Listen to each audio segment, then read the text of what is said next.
Tabi-tabi muna ang mga matatanda dahil umeeksena na itong mga bata. Munting tinig ngayon di na pilit sapagkat kids ang bida sa Radyo Bulilit! Yan at marami pang iba sa aming pagbabalik. Sa mga kaibigan nating ayutagin mo yung hapon tong ninjong tanan. Kayo ho ba'y mahilig makinig ng drama sa radyo? Hindi ba talaga namang nakakadala ang mga tinig at sound effects na naririnig sa bawat eksena? Dati ho, mga matatanda lamang ang pumapapil sa mga dula sa radyo. At sila na rin yung nagboboses bata. Pero ngayon, hindi na ho patatalo ang mga totoong bata dahil sila na mismo ang umeeksena sa Radyo Bulilit.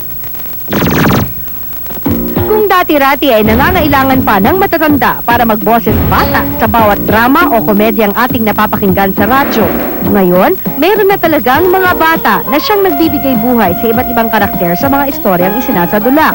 Tulad na lamang ang grupong ito na umeeksena sa programang Barkadahan sa DZMM AM Radio. They are very intelligent kids, no? At they started with me. Ever since we started the show, may potential sila sa drama, sa dubbing. Tay, alam mo yung kalaro ko, nagbigay lang ng abuloy sa pulubi. Tapos ginulpi na ng tatay niya. Yun lang? Pinalo na ng tatay niya?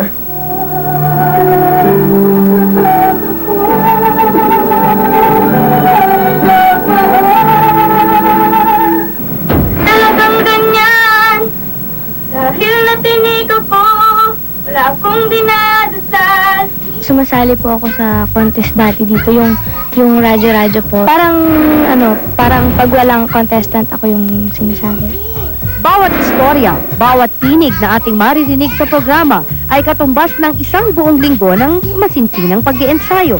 Una muna nagbe-brainstorming kami. Yan, sila Ayla, yung mga grupo ko. Ano bang magandang kung uso ngayon? Kaya naman, ang programa nila ngayon na mamayagpag at tunay na kinagigiliwan ng mga tagapakinig tuwing araw ng linggo. Nidolo ko si Neil Ocampo ng DZMM. Ginagaya ko po yung boss si Mang Tong. Sabi niya, anak magdasal ka laro sabi ko kay Mama Mary, anak. Tapos mag-congress niya, alam naman huwag ka naman pagay-ang-gayaan diyan. Siyempre proud po ako kasi sa dami ba naman ang may talent sa pagkanta. Kasi ako po yung nakapasok dyan sa DZMM, sa radyo. Naririnig din ang kanilang mga tinig sa iba't ibang mga programang pangbata sa ABS-CBN Channel 2. Sabi nila na medyo nahirapan na daw yung mga matanda kasi minsan pag nagbabasa sila ng script, di ba, minsan malabo na yung mata nila. Yung boss namin, kaya pa namin magpalit ng maraming boses at saka nababasa pa namin yung malino yung script.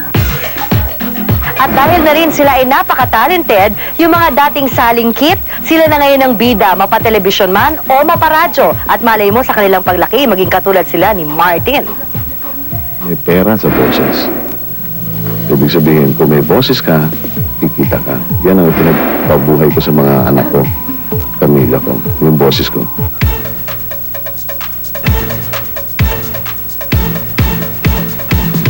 Ang programa ng Barkadahan ay inyong maririnig sa DZMM AM Radio sa Istrenta sa inyong talatihitan tuwing araw ng linggo. Alas 11 hanggang alas 12 ng tanghali. At kung gusto nyong sumali sa Barkadahan, magtungo lamang po dito sa ABS-CBN at hanapin si Mr. Joey Galvez.